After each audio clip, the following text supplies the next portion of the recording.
கொஞ்சம் சீரகம் எடுத்துக்கிறோம். கருப்பு ஏலக்காய், கிரீன் கலர் ஏலக்காய், மிளகு, கிராம்பு, பட்டை, பிரிஞ்சி இலை. நம்ம கொஞ்சம் நெய் சேர்த்துக்கிறோம். நெய் ஒரு 100 கிராம் சேர்த்துக்கிட்டோம். அழகாக நெய்யில் நம்ம இதை வறுத்து எடுத்துக்கலாம்.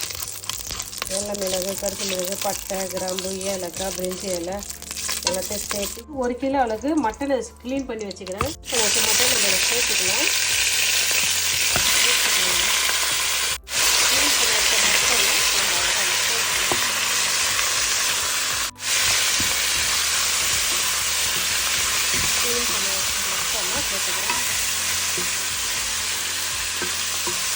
இஞ்சி பூண்டு பச்சை மிளகாய், இஞ்சி பூண்டு பச்சை மிளகாய் சேர்த்து இஞ்சி பூண்டு பச்சை மிளகாய் சேர்த்து சேர்க்குறோம்.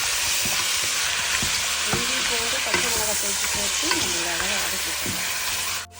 டேஸ்ட்டுக்கு ஏற்ற மாதிரி இஞ்சி ஒரு கைப்பிடி, பூண்டு ஒரு கைப்பிடி, ஒரு 4-5 பச்சை மிளகாய் சேர்த்துக்கலாம்.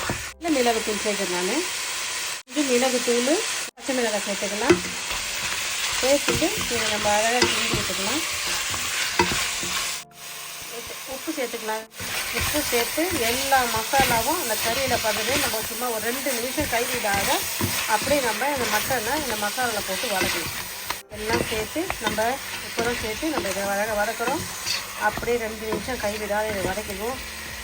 வதக்கின பிறகு சுத்தமாக தண்ணி ஊற்றி இதை நம்ம நல்லா அழகாக வேக வைக்கலாம். நம்ம நல்லா தாராளமாக 3 கப்பு தண்ணி சேர்த்துக்கலாம். மட்டன் மூங்குற அளவுக்கு தண்ணி சேர்த்துக்கலாம்.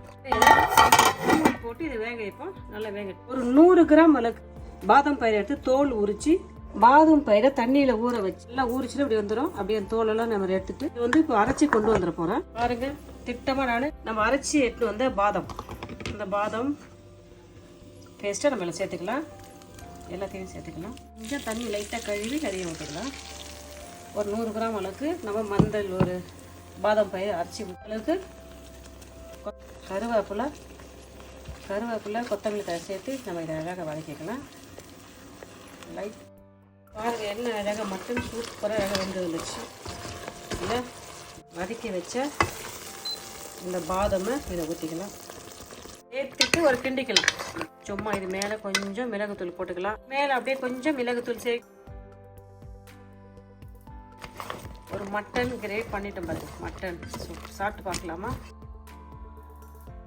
ஆனால் அழகான ஆரோக்கியமான ஹைதராபாத் மட்டன் மாரா செஞ்சுக்கிட்டோம் பாருங்க. பாருங்கள் நாங்கள் சாப்பிட்டு பாருங்கள். என்ன உப்பு காரம் எப்படி இது பாருங்கள். எண்ணெய் அழகாக பாதாமெல்லாம் போட்டு எண்ணெய் அழகாக சூப்பராக செஞ்சுட்டோம். இது காரம் கொடுக்குறது பச்சை மிளகாயும் மிளகும் தான். அப்படி சூப்போடு சேர்த்து அப்படியே மட்டன் எண்ணெய் அழகாக சூப்பராக இருந்துச்சு. நான் நினைக்கிறேன் இந்த வீடியோ ரொம்ப யூஸ்ஃபுல்லாக நினைக்கிறேன். நீங்களும் இதே மெத்தட் செஞ்சு பார்த்துட்டு நான் செஞ்ச இந்த ஹைதராபாத் மட்டன் மாரா எப்படின்னு சொல்லுங்கப்பா. இந்த வீடியோ பிடிச்சிருந்தா லைக் பண்ணுங்கள். உங்கள் ஃப்ரெண்ட்ஸுக்கும் ஃபேமிலிக்கும் தெரிஞ்சுன்னு சொல்லுங்கள். சப்ஸ்கிரைப் பண்ண சொல்லுங்கள். நான் செஞ்ச ஹைதராபாத் மட்டன் மாரா எப்படின்னு சொல்லுங்கப்பா. சாப்பிட்டு பார்த்து சொல்லுங்கள். பாய். தேங்க்யூ.